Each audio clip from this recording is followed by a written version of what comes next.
She died on her own birthday. 11 days earlier, her boyfriend called 911 and told the operator she was just having an allergic reaction. That boyfriend? A former NFL scout named Blaise Taylor. And right now, a jury in Nashville is deciding whether that 911 call was the truth or the first move in a murder. Okay, let's back up. Because before you hear what prosecutors say happened, you should know who Jade Benning actually was. She was 24. Everyone who knew her describes her almost the exact same way. Loyal, outgoing, the kind of person who lit up a room. Her best friend since childhood, Nijaya Jackson, later testified she'd been there for basically all of it. The relationship, the pregnancy, every single doctor's appointment. The man accused of killing her is Blaise Taylor, 30 years old, a scout for the Tennessee Titans, an actual NFL team. That's not exactly who you picture when you hear murder trial, right? Stable job, respected title. But prosecutors say that's kind of the point, that underneath all of it, something much darker was happening. Here's what Taylor told police the night everything fell apart. They'd recently gotten back together. No major arguments. She never accused him of anything. That's his story. And it hasn't really changed since, except later, he made one more choice that's going to matter a lot by the end of this video. Keep that in mind. February 25th, 2023. Benning gets critically ill. Taylor calls 911. By the time she reaches the hospital, she's intubated, unresponsive. She can never tell her own side of what happened. Not then, not ever. 2 days later, her unborn daughter dies. 9 days after that, Jade dies too. On her birthday. Just sit with that for a second. Then comes the toxicology report. And this is where it stops being just a tragedy and starts being a criminal case. Cocaine in her system. Not a trace amount. The medical examiner testified it was far more than you'd expect from someone using it recreationally. Prosecutors' theory is that Taylor laced her pink lemonade with cocaine dissolved in alcohol. And when your body processes cocaine and alcohol at the same time, it creates something called cocaethylene. I'll be honest, that word meant nothing to me either before this case. So here's the simple version. Think of it like a chemical fingerprint. It doesn't show up by accident. It only forms when both substances go in together.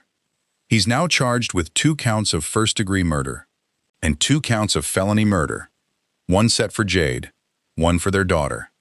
And he has pleaded not guilty to every single count. Now, this is where the case gets uncomfortable, and where I think a lot of you are going to have opinions. One of Taylor's former girlfriends, a woman named Apple Denny, testified during the trial, and what she said was a lot. She said Taylor had gotten her pregnant once before, and she'd chosen to have an abortion. Okay, but then she said that later, when he got a different woman pregnant, not Jade, he started looking into ways to end that pregnancy, without the woman even knowing, allegedly asking Denny herself to help him get abortion medication, quietly. Remember that moment I told you would matter? This is it. This is the testimony that made the whole case shift. What really gets me isn't just what that suggests. It's why the prosecution brought it in at all. They're not just telling the jury what happened to Jade. They're trying to show a pattern, a version of Taylor who treats pregnancy like a problem to make disappear before anyone notices. The defense pushes back hard on this. For what it's worth, their argument, none of it has anything to do with Jade.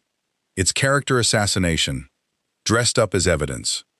And then there's the forensics, which honestly might decide this entire case. A toxicologist for the defense testified that fentanyl also turned up, but only in vomit on a blanket, nowhere else consistently, and possibly contaminated. She raised real, specific questions about how the evidence tubes were sealed, who had access to them, whether the chain of custody actually held. So yes, cocaethylene was there, but could anyone actually prove how it entered Jade's body? Under oath, The expert's answer was, no. Nobody could say for certain. To me, the strangest part of this whole case is that it comes down to invisible chemistry, compounds forming quietly inside a liver. A person's entire future, resting on lab work, most of us will never fully understand. So, here's the twist. Remember the one more choice I mentioned earlier? This is it. Blaise Taylor had the chance to take the stand, to look that jury in the eye, and explain, in his own words, exactly what happened to Jade that night. He didn't. Now, legally, that's completely his right. 12 people, sitting a few feet away from the one person who actually knows the truth, and getting nothing. If he's convicted, Taylor faces life in prison without the possibility of parole. That's the weight sitting in that Nashville courtroom right now, as closing arguments wrap up. And as of this video, there's still no verdict. So this story doesn't have an ending yet. I'm not going to fake one, just to wrap this up neatly for you. Here's what I want from you. Tell me, right now, in the comments, guilty or not enough proof. And if you want to be here, the second that verdict comes in, subscribe, notifications on, whatever you got to do. Because I'm coming back the moment this jury decides this isn't over, not even close.